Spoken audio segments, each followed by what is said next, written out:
1 अप्रैल से नई वेज व्यवस्था यानी कि नई सैलरी का सिस्टम शुरू होने वाला है। इससे क्या क्या असर होने वाला है आपकी जेब पर, बता रही हैं हमारे साथी। आने वाले साल में आपकी इन हैंड इनकम मानी वो वेतन जो आपके अकाउंट में हर महीने क्रेडिट होती है, उसमें कमी होने वाली है। जो नई वेजेस कोड इंप्लीमेंट करना चाहती है सरकार, उसके अंतर्गत क्या आपके इन्वेस्टमेंट्स, आपके पीएफ एटसेट्रा में बढ़ जाएंगे, जिसके चलते आपकी इन हैंड सैलरी कम होने वाली है। ये टॉपिक एक ऐसा टॉपिक है जो आजकल सारे ऑफिसेस में फैला हुआ है, बहुत सेंसिटिव इशू है। लोग कह रहे हैं पैंडेमिक में जब लोगों की नौकरियां चली गई हैं, कई लोगों के वेतन आधे हो गए हैं, कम हो गए हैं, क्या ये एक तरह से धक्का लगने वाला है आपको? इसके बारे में हम बात करने वाले हैं। कुछ बेसिक्स पहले समझ लेते हैं, आपका जो पूरा वेतन स्ट्रक्चर होता है, सैलरी स्ट्रक्चर होता है, उसके बारे में। आपका बेसिक सैलरी होता है जिसको हम बोलते हैं सीटीसी। ये आपकी कंपनी के साथ आपका नेगोशिएशन होता है जो फाइनली आपको दिया जाता है। इसके 2 मेजर कंपोनेंट्स या भाग होते हैं। एक होता है आपका बेसिक सैलरी और बेसिक पे, दूसरा होता है अलाउंसेस। बेसिक सैलरी का जो कंपोनेंट होता है, इसमें आपके बहुत 2-3 इंपॉर्टेंट चीजें होती हैं, जैसे आपका डियरनेस अलाउंस होता है। अगर आप बहुत ही चहेती एम्प्लॉय हैं, आपको एक रिटेंशन अलाउंस भी मिलता है। कुछ लोगों को मिलता है, कुछ लोगों को नहीं मिलता है। इसका एक कंपोनेंट होता है पीएफ। नाउ अलाउंसेस पर आते हैं। अलाउंसेस के अंदर मिलता है आपको जैसे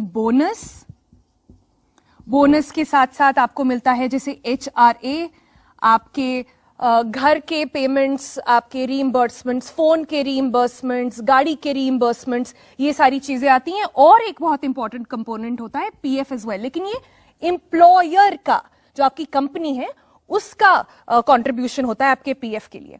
मोस्टली आप जितना पीएफ देते हैं उतना ही पीएफ आपकी कंपनी भी उसे मैच करती है उससे। अभी के लिए एक एग्जाम्पल के लिए हम मान लेते हैं कि आपकी सैलरी अभी है 1000 रुपए।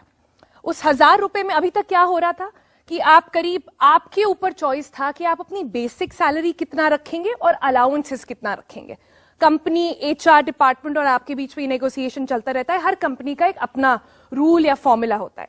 तो मान लेते हैं हम एक एग्जाम्पल के लिए कि आपकी बेसिक सैलरी अभी तक थी करीब 400 रुपए, सो अलाउंसेस आपके हो गए 600 रुपए। अब ये कम क्यों रखी जाती थी? ये कम इसलिए रखी जाती थी कि फिर आप अपने टैक्स बेनिफिट्स थोड़े ले सकें, आपको फोर्स ना करना पड़े अपना पीएफ एक पर्टिकुलर अमाउंट। पीएफ होता है आपकी बेसिक सैलरी का करीब 12%, 12%। और आप जितना पीएफ देते हैं, एम्प्लॉयर जितना पीएफ देता है, उतना ही पीएफ जो है एम्प्लॉय जितना देता है उतना एम्प्लॉयर को भी देना पड़ता है, उन्हें मैच करना होता है। ये पीएफ का जो अमाउंट होता है ये टैक्स फ्री होता है, तो ये काफी इंटरेस्टिंग सा कैलकुलेशन होता है जो आपको करना पड़ता है। लेकिन अब क्या होने वाला है?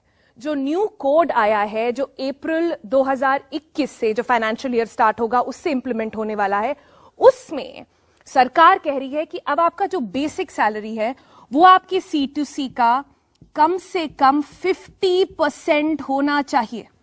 दैट मीन्स कि अगर बेसिक सैलरी अभी तक आप कम रख रहे थे कि थोड़ा टैक्स बेनिफिट मिल जाए, थोड़ी हम बाकी चीजें ले लें, हम अलाउंसेस के चक्कर में और पैसे अगर उस जगह ले लें, अब आप वो नहीं कर सकते। अब आपको कम से कम 50% ऑफ C2C, मतलब ये बढ़ के हो गया हमारे एग्जाम्पल के हिसाब से 500 रुपए।